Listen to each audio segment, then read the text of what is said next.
हमारे अपने सब लोग मिलकर के सदियों से इसी तरह मिलजुल करके लोग रहे हैं। हम लोग मिलकर के त्योहारों पर गले मिलते हैं और हमारे जो त्योहार हैं, अगर हम ईद पर त्योहार में गले मिलते हैं तो होली पर भी गले मिलते हैं। यही हमारी हिंदुस्तानियत है कि हम एक दूसरे के त्योहारों में, एक दूसरे की खुशियों में हम शामिल होते हैं। ये हमारे देश की सबसे बड़ी पहचान है। हमारा देश एक गुलदस्ते की तरह है जिसमें कई रंग के फूल हैं। चाहे धरती पर इतने धर्म, इतनी जाति के लोग एक साथ रहने वाले कहीं नहीं मिलेंगे जो हमारे हिंदुस्तान में रहते हैं। और फिर प्रयागराज में ये शुभ कार्यक्रम में, एक अच्छे कार्यक्रम में, एक गले मिलने के कार्यक्रम में, एक दूसरे से परिचय और हमारे एक दूसरे के खुशी में शामिल होने का, और वो भी त्रिवेणी में संगम शहर में, प्रयागराज में, मैं धन्यवाद देता हूँ। और हमारी हिंदुस्तानियत ही बची रहे। यही हिंदुस्तानियत हमें, हम सब लोगों को आगे लेकर के बढ़े। अमन, चैन, खुशी, एक दूसरे पे भरोसा, एक दूसरे के लिए हम त्याग, यही हमारी संस्कृति की पहचान है। और हमें भरोसा है कि जिस तरीके से सदियों से हम लोग त्योहार मनाते आए हैं, एक दूसरे से गले मिलते रहे हैं, हम हर त्योहार में एक दूसरे से गले मिल करके हिंदुस्तानियत को और मजबूत बनाएंगे।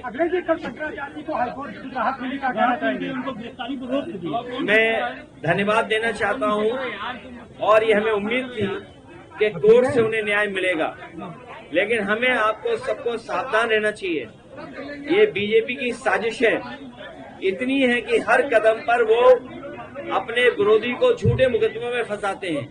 न केवल यहाँ पर हमारे पूज्य शंकराचार्य जी को न्याय मिला है, बल्कि दिल्ली में भी पूर्व मुख्यमंत्री अरविंद जी को भी, उनको भी न्याय मिला है।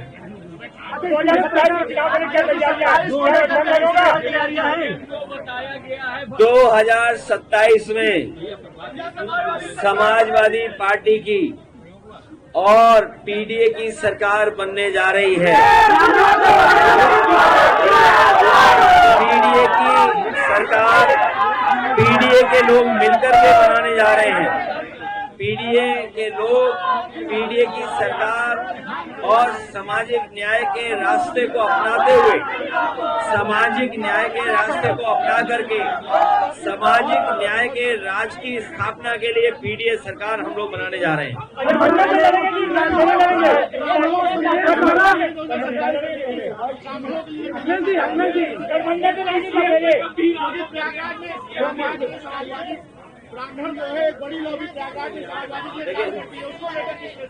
मैं अपने पत्रकार साथी से कहना चाहता हूँ, बहुत महत्वपूर्ण सवाल उठाया उन्होंने। पूजनीय शंकराचार्य जी के हम लोग साथ हैं और सब लोगों को उनके साथ आ जाना चाहिए। उनको सम्मान दिलाने के लिए उनके साथ जो जिस तरह का व्यवहार हुआ है, उन्हें पीड़ित किया गया, दुखी किया गया, अपमानित किया गया, तो उसके साथ हम सब लोग आए। हम जो पीड़ित, दुखी, अपमानित होगा, वो कोई होगा, हम उसके साथ हैं। 2027 में आप इससे पहले भी इलाहाबाद था, अब कुछ और हो गया, क्या इलाहाबाद फिर होगा? प्रयागराज, इलाहाबाद, त्रिवेणी संगम, हम इतिहास बना सकते हैं। इतिहास बदलता नहीं है, इतिहास नहीं बदलता और ज्योग्राफी नहीं बदलती, ज्योग्राफी नहीं बदलती, इतिहास नहीं बदलता। हम कितना भी नाम बदल लें, लेकिन इलाहाबादी अमरूद रहा है। अभी प्रयागराज अमरूद नहीं बन पाया है। विदेश दौरे के बारे में क्या कहेंगे? हमारी संस्कृति और हमारे यहाँ परंपरा ये है कि हम विदाई के बाद घूमने जाते हैं, विदाई के बाद कहीं घूमने जाते हैं। ये पहली सरकार है, हमारे मुख्यमंत्री हैं जो विदाई से पहले ही घूमने चले गए। और अभी सुनने में आया है कि जेपीएनआईसी की सफाई होना शुरू हो गई है। जयप्रकाश जी, याद कीजिए उनकी संपूर्ण क्रांति। और यही बीजेपी जिस समय इन्हें समाजवादी लोगों के लिए समाजवादी विचारधारा के रूप में अपने आप को जनता के बीच में रखना था, तो जेपी की तस्वीर लगा करके इन्होंने अपना पहला अधिवेशन किया था, जिसमें इनके पहले प्रधानमंत्री अटल बिहारी वाजपेयी जी प्रधानमंत्री जो बने वो अध्यक्ष बने थे।